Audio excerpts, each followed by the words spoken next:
नमस्कार, आप देख रहे हैं पीपल वर्सेस पॉलिटिक्स। मैं हूं शिवा। बीजेपी और आरएसएस चीन के साथ क्या खिचड़ी पका रहे हैं, आज का प्रोग्राम इसी पर है।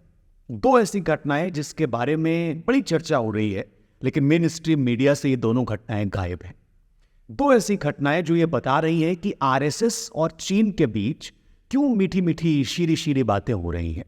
भारतीय जनता पार्टी के एक बड़े नेता ने क्यों पूर्व सेना अध्यक्ष की किताब को लेकर चिंताएं जाहिर की और क्यों उस संदर्भ पर चिंतन मनन शुरू हो गया, जिससे बीजेपी के लिए मुश्किलें खड़ी हो सकती हैं।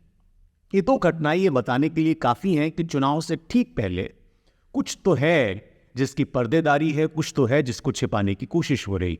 आज पीपल वर्सेस पॉलिटिक्स में मैं आपको यह भी बताऊंगा कि प्रधानमंत्री नरेंद्र मोदी, गृह मंत्री अमित शाह और भारतीय जनता पार्टी के तमाम प्रवक्ता लगातार कांग्रेस को जिस मुद्दे पर घेरते रहे और ये सवाल खड़े करते रहे कि कांग्रेस ने देश के खिलाफ जाकर कुछ कदम उठाए हैं, चीन के साथ कुछ इस तरह की चीजें की हैं जो देश के हित में नहीं है, वही भारतीय जनता पार्टी के प्रवक्ता, वही भारतीय जनता पार्टी या उसकी सरकार इन दिनों कुछ ऐसी चीजें कर रहे हैं, इवन आरएसएस कुछ ऐसी चीजें कर रहे हैं जिसके बारे में सवाल खड़े करने चाहिए। आपको एक मैं ट्वीट दिखाता हूं। आपने कांग्रेस के प्रवक्ता पवन खेड़ा को कई बार सुना होगा, लेकिन उन्होंने एक ट्वीट किया। ये ट्वीट देखिए। इस ट्वीट में पवन खेड़ा ये आरोप लगा रहे हैं कि आरएसएस के लोग चीन के राजनयिक को भारत में बुलाते हैं और उनकी आवभगत करते हैं, उनसे मिलते हैं। क्यों मिलते हैं? एक और खबर मैं आपको दिखाना चाहता हूं। ये खबर, ये इंडियन एक्सप्रेस की खबर है और इस खबर में ये बताया गया है कि पूर्व सेनाध्यक्ष की किताब के बारे में भी मैं आपको बताऊंगा। पूर्व सेनाध्यक्ष की किताब को लेकर इतनी चिंताएं जाहिर क्यों की जा रही हैं।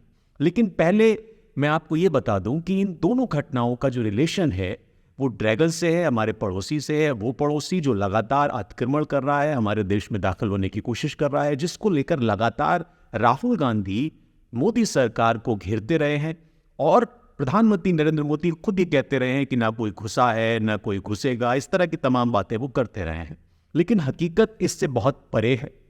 हकीकत अगर आप जानना चाहेंगे, जानेंगे, तो आपको बहुत सारी इस तरह की घटनाएं पता चलेंगी, जिससे ये सवाल खड़ा होता है कि क्या हमारी जो चीन से सटी हुई सीमाएं हैं वहां पर कुछ गलत हो रहा है। लेकिन पहले मैं आरएसएस की घटना पे आऊं, उससे पहले मैं आपको भारतीय सेना के पूर्व अध्यक्ष या पूर्व सेनाध्यक्ष की किताब के बारे में बताना चाहता हूं। दरअसल भारतीय सेना के पूर्व सेनाध्यक्ष हैं एमएम नरवणे। उन्होंने एक किताब लिखी और उसमें उन्होंने एक संदर्भ लिखा है। उस संदर्भ की समीक्षा सेना कर रही है। इसके पीछे का क्या मकसद है, वो संदर्भ क्या है, ये आपके लिए जानना बहुत जरूरी है। संदर्भ गृह मंत्री रहे राजनाथ सिंह से जुड़ा हुआ है। अंग्रेजी अखबार इंडियन एक्सप्रेस में एक खबर छपी है और इसमें लिखा गया है कि इस संस्मरण में पूर्वी लद्दाख में लाइन ऑफ एक्चुअल कंट्रोल के पास एक जगह है रेचिन ला। वहां पर चीनी सेना के टैंकों की आवाजाही को लेकर रक्षा मंत्री राजनाथ सिंह के साथ 31 अगस्त 2020 को हुई चर्चा किस तरह की रही, उस चर्चा में क्या था, उस चर्चा में नरवणे और राजनाथ सिंह के बीच क्या बात हुई। चीन और भारत के बीच सीमा पर तनाव के बारे में और ज्यादा जानकारी के साथ जनरल नरवणे का संस्मरण ऐसे वक्त में आया है जब इस तनाव को कम करने के लिए सैन्य और कूटनीतिक स्तर पर दोनों पक्षों में बातचीत जारी। दोनों के बीच सहमति के बाद आखिरी बार सीमा पर डिसएंगेजमेंट बीते साल गोगरा हॉट स्प्रिंग इलाके में हुआ था। मौजूदा वक्त अगर आप देखें तो यहाँ पर डेपसांग और डेमचोक इलाके के पास के पेट्रोलिंग पॉइंट तक भारतीय सेना की पहुंच बन पाई है और वहां चीनी सैनिकों की मौजूदगी अभी बताई जा रही है।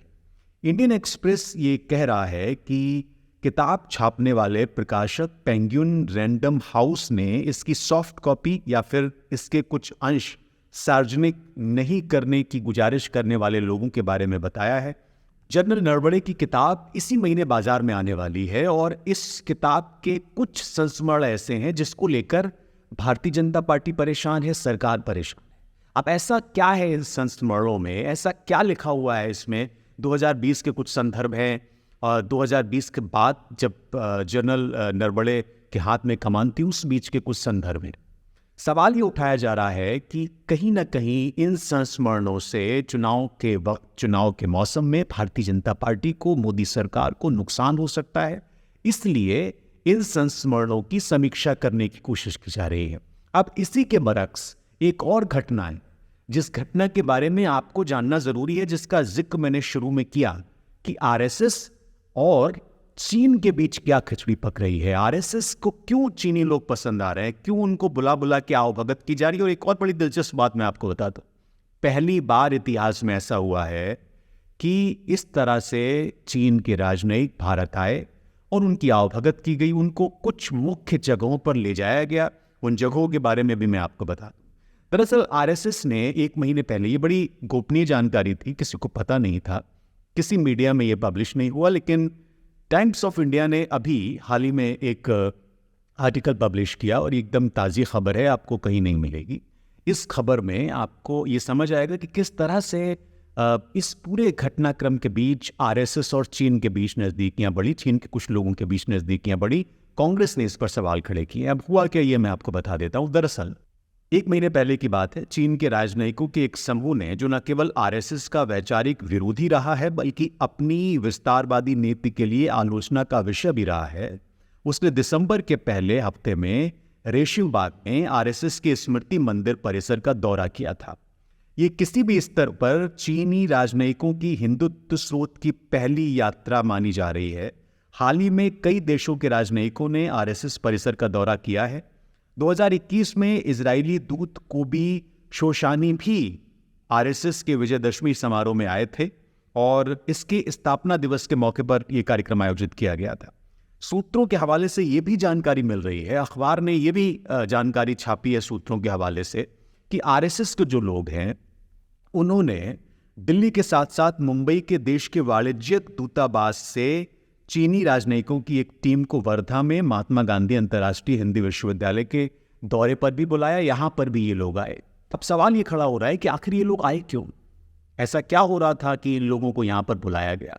आरएसएस जो लगातार आलोचना करता रहा चीन की, जो ये कहता रहा कि देश हमारे लिए सर्वोपरि है, उसको ऐसी कौन सी जरूरत आन पड़ी कि इन लोगों को बुलाया गया। ये कई सारे सवाल खड़े हो रहे हैं और इसके जवाब अभी तक नहीं मिले हैं, लोगों को इसके बारे में पता नहीं है। यानी चीन के इशू पर एक तरफ एमएम नरवणे की किताब की समीक्षा की जा रही है, सेना ने उसको समीक्षा के लिए बुलाया है। क्यों? क्योंकि सेना के साथ साथ सरकार भी चिंतित है कि कहीं एमएम नरवणे अपने कार्यकाल के दौरान जो कुछ भी हुआ, जिस तरह से सरकार ने इस पूरे घटनाक्रम को मैनेज करने की कोशिश की, उसको कहीं इस तरह से न पेश कर दिया जाए जिससे कि नुकसान हो जाए सरकार का। दिलचस्प बात यह है कि 2020 के कुछ संस्मरण हैं, 2019 के कुछ संस्मरण हैं, क्योंकि 2019 में आपको पता है कि क्या हुआ था, पुलवामा हुआ था। तो कहीं ना कहीं सरकार इसको लेकर चिंतित है।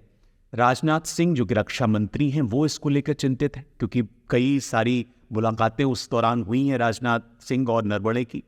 इसी तरह से जो चीन का आरएसएस के साथ एक ताल्लुक क्रिएट हुआ है, ये भी एक चिंता का विषय बन गया है सरकार के लिए। जब से ये खबर बाहर आई है, अब तो कांग्रेस भी इस पर खुल के खेल रही है।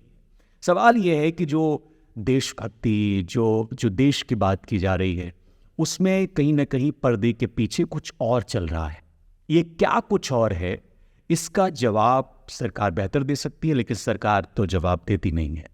आपको ज़रूर सोचना है कि ऐसे माहौल में जब देश में इलेक्शन है, इन दो घटनाओं का क्या मतलब हो सकता है, क्या संदर्भ हो सकता है, क्यों इसको दबाया जा रहा है, क्यों आरएसएस चीन के साथ पींगे बढ़ा रही है, क्यों चीनी लोगों को, जो कि कहा जाता है कि चीन के लोग भारत में आके खुफिया जानकारी जमा कर सकते हैं या इससे भारत को नुकसान हो सकता है, या चीन हमारा सबसे बड़ा दुश्मन है, कई बार संसद में भी इस पर बात हुई है। तो फिर क्यों आरएसएस ने इन लोगों को भारत में बुलाया, वाणिज्यिक दूतावास में उनको एंट्री दी गई?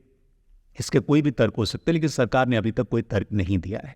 ये दो खबरें हैं, इस पर आप क्या सोच रहे हैं, आप ज़रूर बताइए। आप ये भी बताइए कि इन घटनाओं के बाद क्या मोदी सरकार से ये सवाल नहीं पूछा जाना चाहिए कि चीन के इशू पर मोदी सरकार का क्या स्टैंड है, क्या वो चाह रही है, किस तरह की उसकी सोच है चीन के इशू पर। अगर वो ये नहीं बता सकती तो ये एक और चिंता का विषय है। हालांकि मोदी सरकार बताती नहीं। बहुत शुक्रिया आपको ये कार्यक्रम देखने के लिए। आप सभी का ज़रूर कमेंट करके बताइए। लाइक शेयर और सब्सक्राइब जरूर करें। बहुत शुक्रिया।